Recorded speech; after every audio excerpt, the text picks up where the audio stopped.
So you mentioned that you are lonely Uh-huh. and that you feel isolated.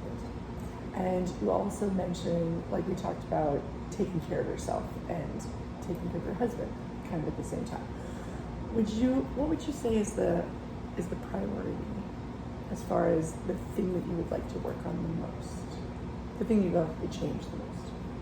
Caring for my husband's the first thing, because he can't survive without me. Right. But you're already doing that. Yes. So you're not changing that necessarily. No. What is the thing that's happening that you want to be different?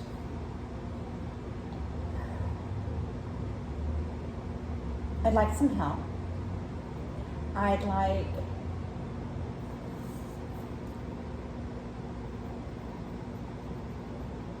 to not feel as alone as I do.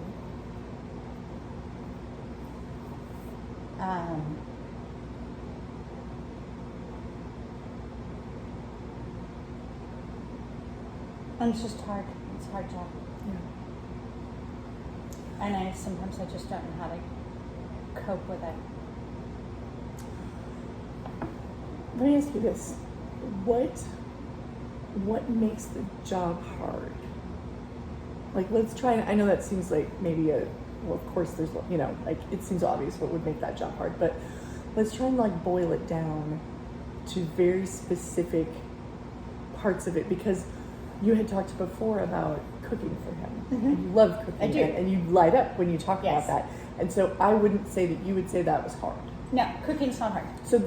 So let's try and identify what part of it you find the hardest.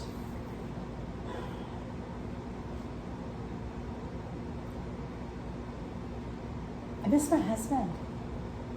That's the hardest. I mean, yes, he's there, and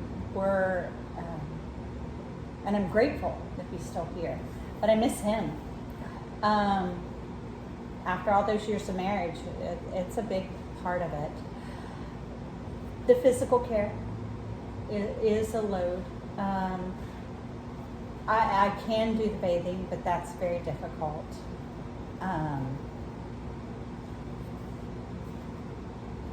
Just the day-to-day care of someone who can't care for themselves. That nursing type care. And there's lots of times I feel completely inadequate. I don't even know if there's more he could be doing and I'm not doing it for him. This wasn't what I was trained to do, so knowing if I'm giving him all he deserves and could have, I don't know. Okay. Is there anything else about it that's hard?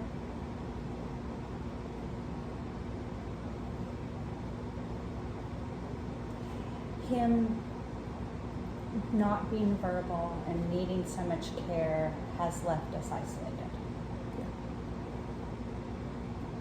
Okay.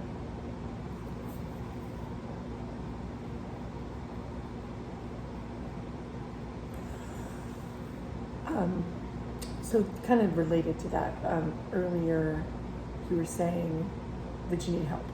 Mm-hmm.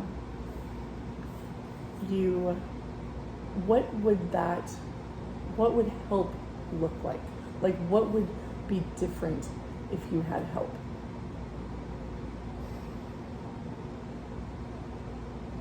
Help and help I trust are two different things, Right. first of all. But if I had help, I feel like I'd be able to do this longer and better for him. Mm-hmm. I think having someone to come in and to take some of the physical burden of care, and then to have someone come in and truly do an assessment that we're doing all of the things for him that we can in our home, because this is where we're going to be. Yeah. So I don't need someone to come in and tell me he He can needs better to go serve somewhere somewhere else. else. That's not our option. That's not what we want to do. Yeah, that's not your goal. No. Okay. But to have someone come in and tell me that this is the right that we're going through the right steps, we're doing the right things. I'm looking for the right things. You're not I mean, missing anything. I'm not missing anything. I mean, I hear things about bed sores. I don't even know what to look for to find a bed sore. Yeah. I don't know, and we haven't gotten that kind of help. Okay. I mean, they checked in the hospital and they checked in this rehab, but when he got home, no one walked me through those things. Okay. Okay. So you're doing something new for you that you're not trained to do, and you want to find someone who is trained to do those things who Yeah. can help out. Yeah. Okay. So I first of all, I just feel like I'm really impressed with you that you are, and I'm grateful that you're willing to be honest with me about how you're feeling about this, because it can be a very vulnerable place to say, I want to do this thing, but I'm not really equipped, or I'm afraid that I'm not equipped to do it. And so just you reaching out and you asking for help is one of your strengths, I would say, because you did have the option to just keep doing what you're doing and run yourself into the ground. And you didn't do that. So I would say one of your strengths is you are seeking help. So you are already doing that, and that's great. Of these things you talked about, the two things that are standing out to me the most are you need assistance with something we call ADLs. They're activities of daily living. And those are the things that he needs some kind of outside help with.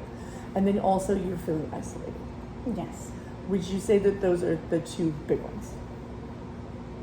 Yes. Okay. So we're gonna, as we talk today and as we like work through this, we're gonna try to nail down targets, basically, like things that you want to change in order to make things improve. Okay. Like things you don't want to change are, you don't want to not take care of him in your home. Correct. You don't want to stop cooking his food. Correct. You don't want to, well, things that you do want to change. You want connection, social connection, and you want a more trained person to be taking care of some of his physical daily needs. Yes. Than you. Or to have a trained person assess and to tell Yeah. me that what I'm doing is what he needs. Right. So you want an expert to come in and who Yeah. knows what they're doing to kind of help out with that. Yeah. Okay.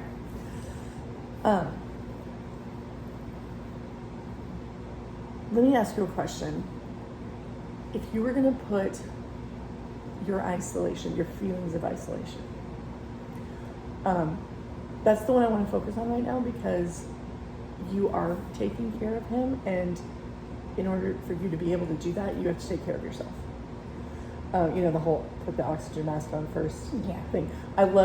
People love to use that analogy, but let's get really specific about what oxygen looks like to you. Okay. Because that analogy is not helpful if we're not actually using oxygen. Like, we need to apply it to something concrete in real life. So on a scale of 1 to 100, how isolated do you feel? With one being 1 being not you isolated. don't no? have contact with the Oh, outside no world. contact. Okay. So And 100 is you are never alone. well, I'm never alone, but Right. I don't have, so my needs,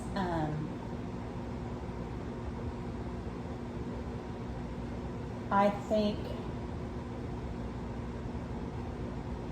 well, any amount would be an improvement on what I have and what I'm getting.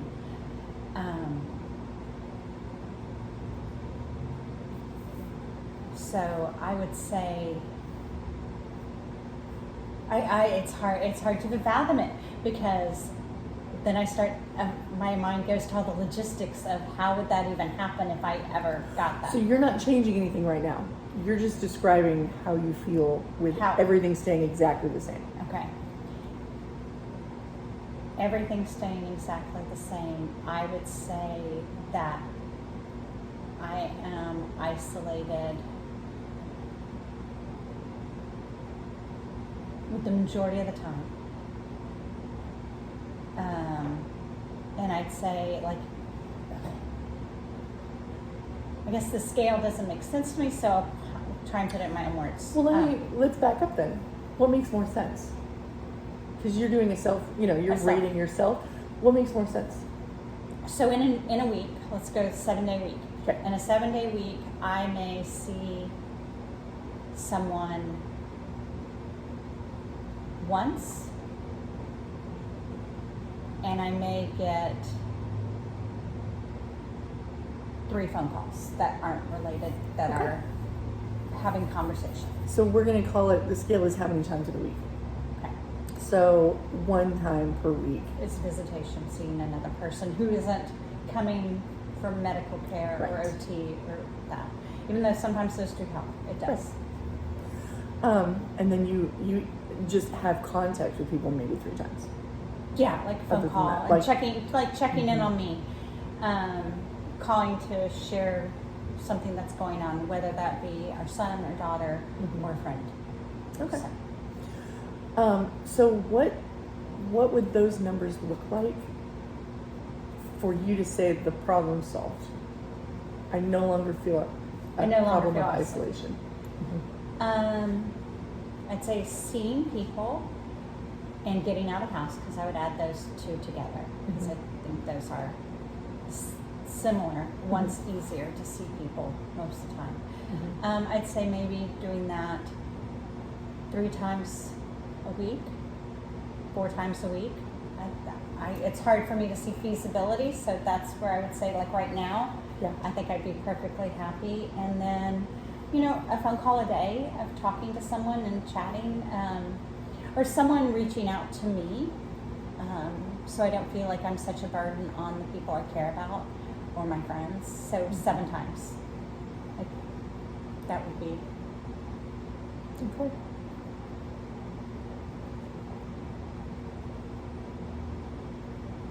Okay.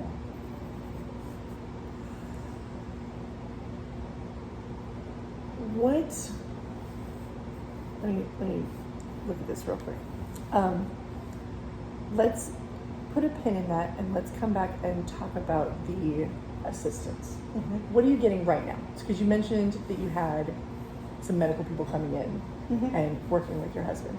So what does that look like right now? So, Like how much help are you getting? Insurance covers 1 OT every other week and 1 PT every other week. And when I can do that right, we get someone coming in once a week. It's all about their scheduling, so sometimes it can be that I get them both in the same week, and then I have 2 weeks before someone comes in. And with his situation, I can get, if I'm very lucky, I can get someone within home health coming for 2 hours every 2 weeks-ish. It's about as good as it gets. So you get, did you say 1 hour per week? Yeah. And then also 2 hours thrown in there Somewhere. Probably more once a month with them. I mean, it just really depends on. 2 hours of bonus Yeah. once a month. Yeah. Okay.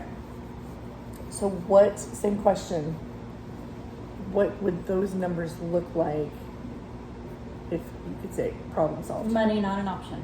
Money not an option. Money not an option. Definitely to have home health in at least once a week. Whether I don't even need to leave the house, but to have a break and to have someone I trust in the house would be huge. With my husband, the PT, OT needs to be more often. I mean, as often as they would come would be the best. I mean, the lack of ability to move and the lack of movement, and he doesn't want me pushing him to do the exercises, so I don't. Yeah. I can't do that. And so the exercises only get done when they come. Okay. So even if I could get OT and PT coming in twice a week, that would be amazing. Okay. each? Yeah, that would put 5 days a week of having someone come in once a day. So if you think of someone from the services coming in once a day to Work help with or them. have eyes and to work with him and to, Okay. I apologize if you've said this before, but what is his prognosis?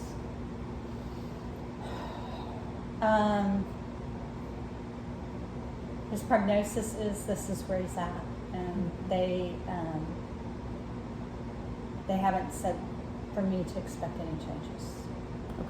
Whether that's because we can't get the services that would affect change, like doing PT and OT, would he get more movement and more ability?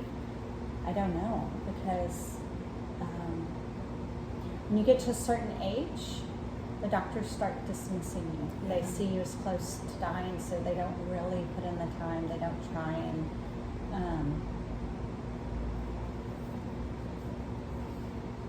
don't really worry about improvement of life. So, So you don't feel supported by his doctors? no more, no less than the standard of care that has been Gotcha. expected, and whether it be him or I, Mm-hmm. I think they let us, once we get to a certain age, they let you get away with not doing anything. When they Right. recommend, if I was 20 years younger, they would recommend that I do Right. something because it could improve. And instead they go, well, she only has so much more to live. Right. Why should we put them through that as opposed to even offering it? If they offered it with my husband, and they could say that we could get some mobility, maybe he could get in a chair and move himself around the house, I'd try. Does he do any speech therapy? That's part of the OT. They do a little bit. They do it in the OT part of it, but not that part doesn't. He doesn't seem to be able to pick that up. And remind me, is this as the result of a stroke? Yes. Okay, that's what I thought. Okay, and how long has this been going on? So he wasn't in good health for a while, probably about 5 years. Mm-hmm. I mean, I could help him and we could get around. We Yeah. could go places with assistance and get him in the, the little motorized scooters and stuff. But after the stroke, which was almost a year ago, Okay. it's not. It's been about a year. Okay. The reason I ask all those questions is because it might speak to what kind of services you could get, depending on what his prognosis is and how well he's doing, and, Mm-hmm. things to look into, maybe areas that you haven't tried yet for getting assistance. Is there anything that you in the past have found, like over the course of the last year, are there any things in particular that you found to be the most helpful with regards to either your feelings of isolation or, well, let's talk about that first. Let's separate them. With your feelings of isolation, is there anything over the last year that you've been like, wow, that really helped? There was a period of time when my daughter was feeling better. She was in remission, and she was able to come, and we were able to see her more. And although her father can't talk, seeing her made such a difference, and it made such a difference for me. I didn't feel like I had to explain or excuse what was happening around the house at different times. There was she knew how hard I had worked, so I didn't have to live up to any expectations. And when do you feel like you do have to live up to expectations? Oh, when we do have people come into the house, I make sure the house is looking up. I would never want them to take him away. Aha. So you want to make sure you're feeling a lot of pressure Yeah. to make sure that, there aren't any, like the state or something like that doesn't make a decision Yes, outside that I can't care for him anymore. of you and your husband. Okay. And when your daughter came over, it was a break, and you also didn't have that pressure. Right. Okay. Is there anything else with the feelings of isolation that's particularly helpful? You know, it was in last year, and it was last year. We had a Memorial Day block party. And so it was close to the house, and I felt like I could go outside and say hi to the neighbors and be close enough, and that was really nice. Nice. That was a fun day. Okay. Does your neighborhood often do community events like that? Neighborhood wide, yes. It had been probably 3 or 4 years since our block had done theirs, and I just can't make it to the neighborhood wide ones. They're at the community center, and that's just too far away from me to be working from. Okay. You had mentioned your husband used to be more mobile. Mm-hmm. What changed with that? He's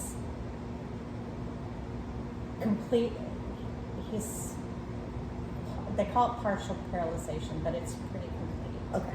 So So- he's paralyzed. Yeah. So if he had some sort of vehicle, like you talked about at the stores, Mm-hmm. do you think that he would be able to even like go around the neighborhood with you? I'd have to think about that. Yes, I can lift him and do those things, but the idea of pushing the chair around would just be too much. He couldn't control it, so it'd have to be some kind of motorized that I could control in some form or fashion. Okay. Because he doesn't have any kind of motor controls. What he does have, I don't think, they've never offered it with OT Right. at all, or with the PT. And so having that kind of control for himself, I don't think he has it. Okay. I feed him, so. Right. Okay. With people coming in to help, what have you found to be the most helpful? The most helpful is when the staffing doesn't change every week and I get some consistent people who I don't have to go through the story every time. I mean, you're only coming in, I know they're only coming in not even once a week, but so much of the time of therapy is spent going over the same information I gave 2 weeks ago. The same information I gave 2 weeks ago. It's that's been very frustrating. Yeah. And helpful would be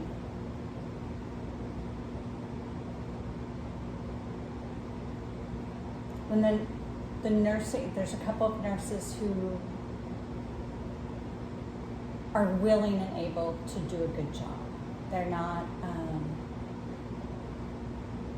they don't, like, because he's my husband, I feel I step in if he's soiled himself. But every once in a while, I'll have a nurse who will step up and take it on for me, even while she's there. And although there's times that that's difficult to allow with my spouse, it's nice to at least have them offer if I want to take that break. Yeah. That's been very nice to see someone who's willing to do that for me.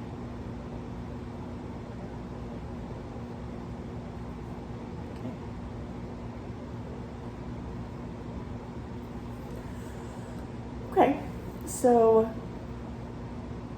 some of the things that you have talked about using, you do have resources with occupational therapy and physical therapy. And how often does your daughter come these days? Oh,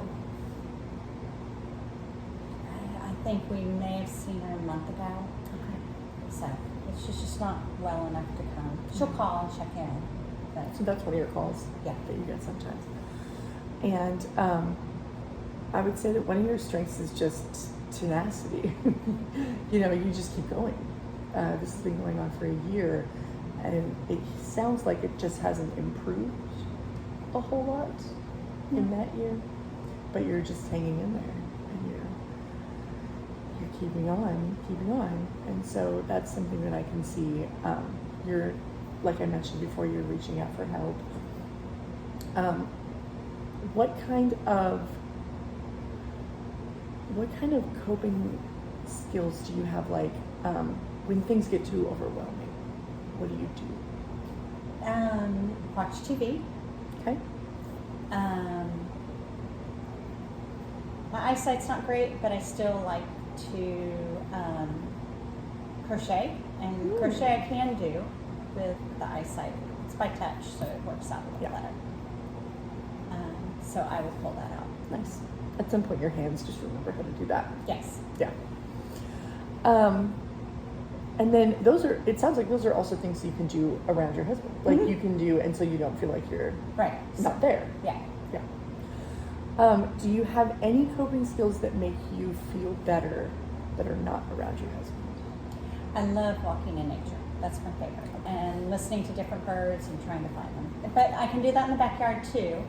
But if your coping thing that I would love to do away would be to go out and do the different nature trails and to see what's going on in nature. Okay. And you have those near your house? Yeah. Okay. So, one of the things, how are you feeling like, as people age, one of the things that can be affected also is your physical condition. Mm-hmm. You know, how you are feeling, taking on that toll of taking care of someone else. How are you doing physically? My doctor says I'm doing fine. Okay. So So you don't have any concerns in that area? No. Okay. Okay, great. And it sounds like the place where you live, what about friends? Do you have friends that, like, either in your neighborhood or? We used to, but our age, most of our friends have passed. I mean, or they aren't. They're in the same boat I am Yeah. in some form or fashion. So Okay. So you have a hard time connecting. When was the last time you kind of hung out with a friend? probably the block party was last time. So. Okay. So let's dive in a little bit to the goals. Mm-hmm. There's something. So the two presenting problems that I'm seeing are isolation and needing help, professional help with the activities of daily living.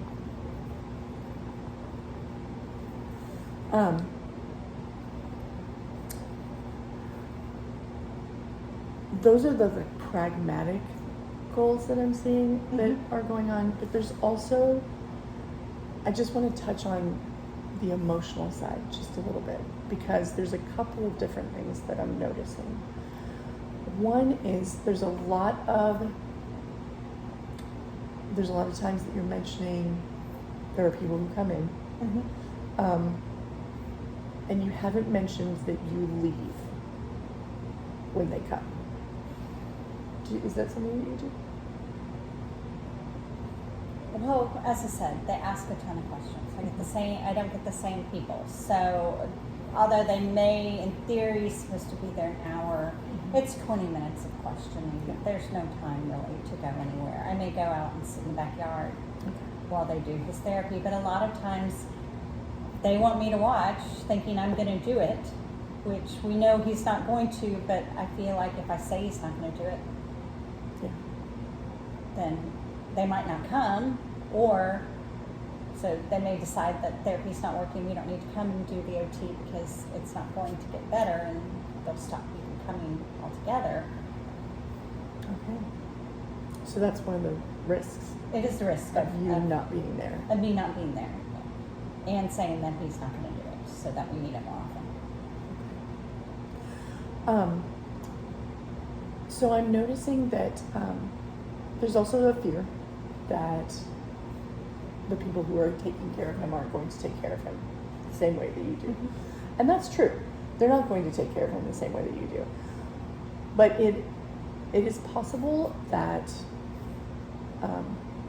something you're needing more support from resources around you, but you're also needing more support from yourself. So that something that you might want to consider, and then we might want to put on here, is there's a bunch of factors related to grieving that are happening here. And grieving doesn't happen just when people die. Like, grieving is just loss. So you can grieve anything. You know, you can grieve at any age, you can grieve anything. It's anything that you used to have or that you wish you had and that you don't. And so I'm noticing when you say you miss your husband, there's a whole bunch of steps on the road to grief that you take long before they're gone. Mm-hmm. And so that's part of something that I want to be mindful of while you're going through this process. You're not just taking care of your husband, you're also starting the process of grieving, and you're starting the process of letting go. And that can be very difficult. So I just wanted to give some honorable mention to the emotional factors that are at play here. Okay. Does that sound like something you identify? Yes. Okay. And then part of that also is you are going to have to, in order to change something has to change. And I know that might sound a little bit silly, but sometimes we want things to be different, but we don't want to have to do anything different because there's a reason we've been doing what we've been doing, Mm-hmm. right? Mm-hmm. And so one of those things that might have to change is that you might have to make some decisions that benefit you and may not 100% benefit your husband. Like if you were to go on a walk in your neighborhood while one of the physical therapy people was there. You know, little things like that, because the truth is we don't always have pleasant things happen to us just as human beings, you know. Mm-hmm. And if we're trying to make everything if we're trying to make one person happy all of the time, then it's possible that we aren't going to be on the list of people who also get to be made happy, you know. Yeah. And so just something to consider while we're going through this process is that there's some changes that I can see that possibly could be tweaked around a little bit that would allow you to be more cared for in this situation. And it's going to require you to have to grieve some things and to let some things go in order to allow yourself to do that. Yeah. Does that make sense? Yes. Okay. So for the isolation, your strengths are that you are very determined and that you're seeking help, which is something that is very impressive, because not everyone does. And that I'm going to put love nature on here as one of your strengths too, because it's something that you can use to get out and feel less isolated. Mm-hmm. And I think that it might, let me ask you this, even though you may go on a walk and you may not see anybody else, do you feel like going on a walk away from your house would make you feel less isolated? Yes. Because I'm getting the impression that being pinned at the house is a part of it. Yes. Okay. So I'm going to put nature walk because that feels like it would play into that. Mm-hmm. And then needing help with the ADLs, you have insurance. So that is a strength. It's a resource that you can draw from. You have, your husband has a PCP, a primary care physician, so you can be in contact with them. And also I'm going to put seeking help on here too, because that is a huge step to even reach out and try and do something different. So here are the obstacles that I've seen going on in this process. Well, first let me ask you this. can you, like, is there anything that springs to mind when you're talking about all these things? Because I know if I'm talking to somebody about things that I want to be different, I'm already thinking in my head how it's not going to work. Uh-huh. Have you had any of those thoughts while we were talking? Like, can you identify any, like, I'm a little worried about this obstacle, like, well, one of the obstacles you talked about with the isolation, possibly losing services. Yes.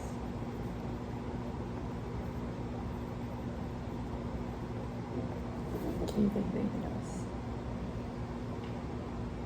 else? Well, you talked about your friends are in similar positions.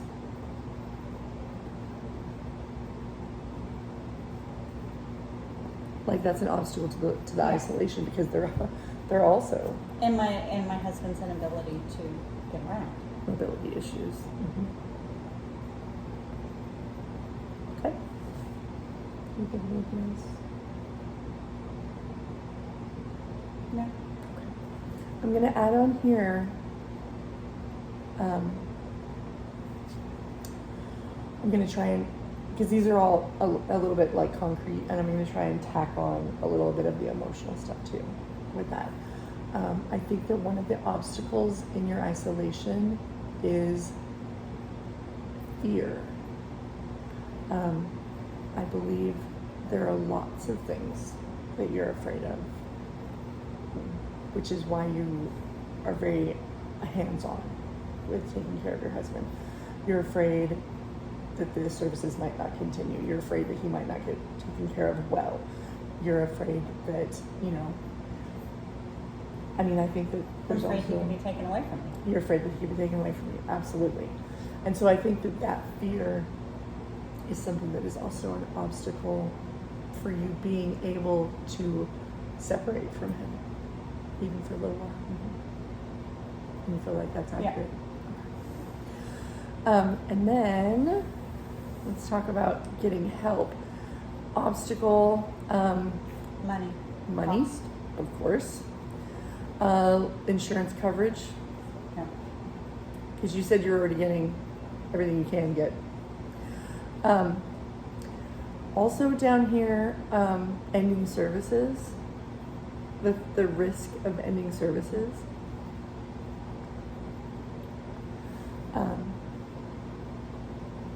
And I'm going to put an obstacle in here also is that fear that somebody else won't do a good job. Because if your standard is you, it's very likely that a lot of people are not going to hit that. Because nobody cares about your husband as much as you do. And that's how it's supposed to be. You don't want other people caring about your husband as much as you do, right? Yeah. But it is okay for our loved ones not to get us all the time. Do you remember when your kids went to school? Mm-hmm. First of all, that's presumptuous. Did you homeschool? No. You sent your kids to school? Yes. Okay. Did you believe that they would be taken care of as well at school as you took care of them? Probably not. No. Because nobody's going to take care of them as well as their mom is going to. Was it okay? Most of the time. Right. Mm-hmm. And even when it wasn't okay, were they okay? Most of the time. So I draw that analogy just to point out that it is a similar situation where you are now in a caretaker role of your husband, which is a lot more similar to kind of a parenting kind of role. And so sometimes it is the same. It is also okay for him to not have the best all the time. Yeah. Does that Yeah, make sense? Makes sense. Okay.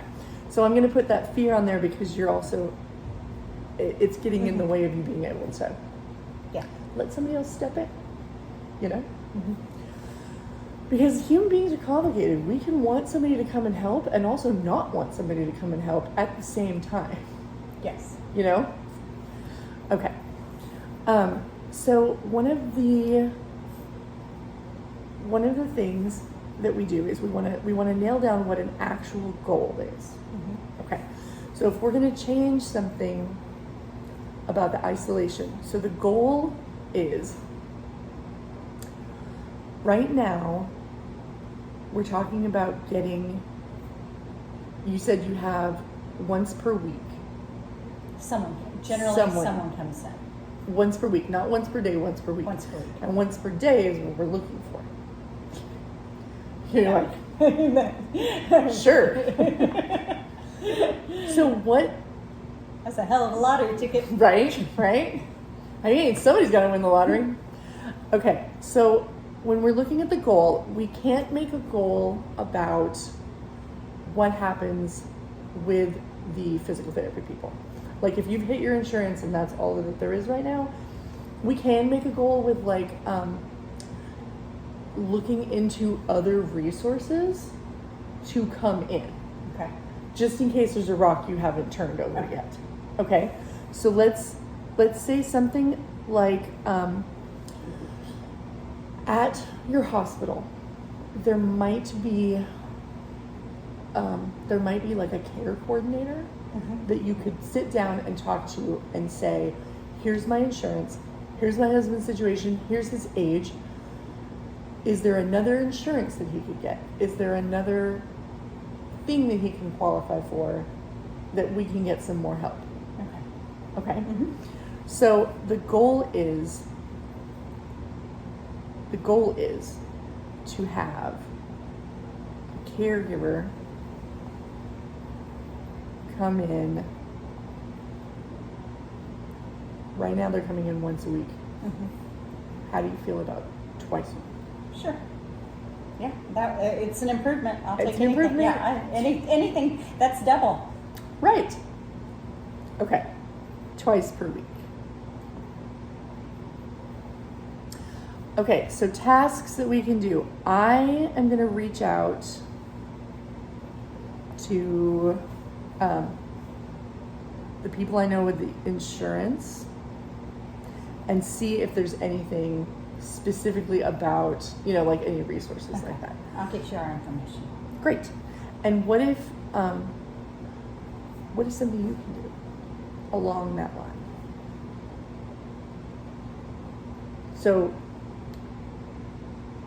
how about that idea of like going down to the hospital and like seeing if there's, so you're going to schedule an appointment. And what's the person called? I believe it's called a care coordinator.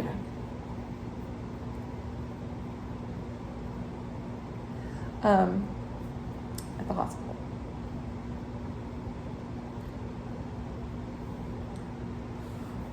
And then, just to see if there's anything else. And we're going to evaluate that in, how long do you think it'll take you to get that appointment, realistically?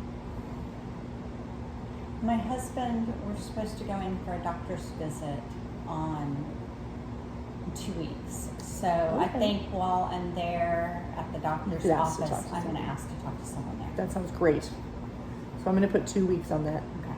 And then we'll come back at the end. Okay. And then the isolation. What do you think is a concrete goal? Like, I feel like we need to flesh out this one a little bit more because this one's a little bit tricky. So you feel isolated, but you can't change necessarily the choices that the people around you make. You can only change yours. And especially when it comes to feeling connection with other people, it depends a lot on like what choices we make. You had talked about you want people to call you, and because that would make you feel like important and that people care, And so what is something that you can do for you that makes you feel important and cared for? Like what is something that So maybe when the services are there, whenever OT or PT show up, I give them the rundown, which they're going to need, and then I can go outside and I can make a call. And then if I start making that a habit, I can also, if I have an appointment with OT or PT, I can tell someone to call me during that time, and I would have the. I think it's going to take me reaching out to have people want to reach out you're available. that I'm available, and that I they think can that's reach out wise. to me again. in. So if I make my goal that when PT or OT show up, that I take that second part of it when they're doing the exercises, that I take that time to go outside or to go in a separate area of the house. And either if I'm outside, I can enjoy outside, or make the phone calls so that I'm reaching out to people, so maybe they'll reach back out and I can let them know that I'd like to hear from them. Okay. So when physical therapy comes in once per week, you're going to spend time in the yard, choosing for, how would we put that? Because I don't want to put necessarily that you have to make a phone call or whatever, because you might just enjoy spending some time. Relaxing or calling a friend. Okay. I like that. Relaxing or calling a friend.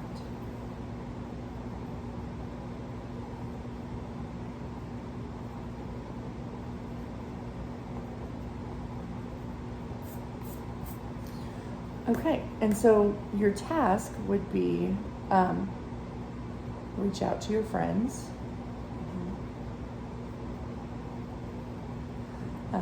to let them know your plan. And to let the OT-PT know that that's what I'm going to do while they're doing the exercises. So I have a suggestion for another thing you could do. You've talked about how you keep having to repeat yourself over and over again. What if you were to make up a one-pager that explained what's going on? Okay. The people who are coming in are professionals. What if you were to draw it up and say, hi, you've never met us before. I went ahead and summarized what's going on so that you would be caught up. I'm going to go outside and take some time for myself. Okay, that's an idea. That might get you back that 20 minutes. Yeah, that's an idea. Okay. Do you think We can that's try that and see, and they'll let me know if they have questions. They know where to find me. Right. You're in the Okay. backyard. Okay. So create a page summary of situation. Okay. And then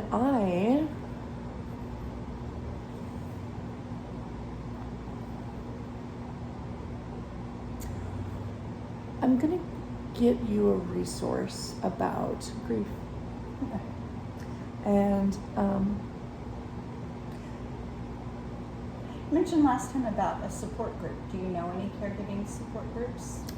I have the internet. We can track that down. Do you feel like that would be the most helpful? I don't know, but that would be an idea. I to like see. it. I like it. I'm going to do some internet research. Okay. For groups in the area. Do you have computer access to the internet? Could you do a virtual group if you needed to? I could do a virtual group, Okay. and I do have access to the internet. I'm just not very good at it, finding what I want. Got it. So if you had a link Oh yeah. where you were like, push yeah. this well, button. my daughter sends me a link. I got it. Okay. So if I were to send you a page A of link. links, I got that. you got that. Okay. I can do that. And then it would be something that you could, you wouldn't have to leave. You could do that during your time if you choose to do that. Okay. Okay. And what do you think a good time frame to try these changes and see if it helps I think or if it works? by next week I could get the page summary done of the Mhm. situation and see how it works. I'm sure I'll have to add stuff when they're there. I'll realize I missed something. Right? And then the friends, it'll be when they come, I'll try that. If I don't have the page summary done, then I'll just let them know after I do the rundown, then I'll be outside. And if I do, I'll let them. So if we have an appointment next week, I can get that done. Okay. So, I'm gonna say I'm gonna suggest that we give it a couple of weeks maybe. I think that you had said they ask for you to be there sometimes, so it's gonna Mhm. take maybe you drawing a boundary with them and just be, and that might take a couple of tries, Okay. Yeah. And then you also said that you're gonna probably notice some things that you need to include in the pager, Yes. and so let's give it like 3 weeks. Okay. Just to, kind of get a flow, because it's only once per week. Yes, So that's really only 3 times. yes, it is. Okay. Does that seem sounds- reasonable? That sounds reasonable. Okay. Okay. So that's when we're gonna kind of evaluate, and in this evaluation,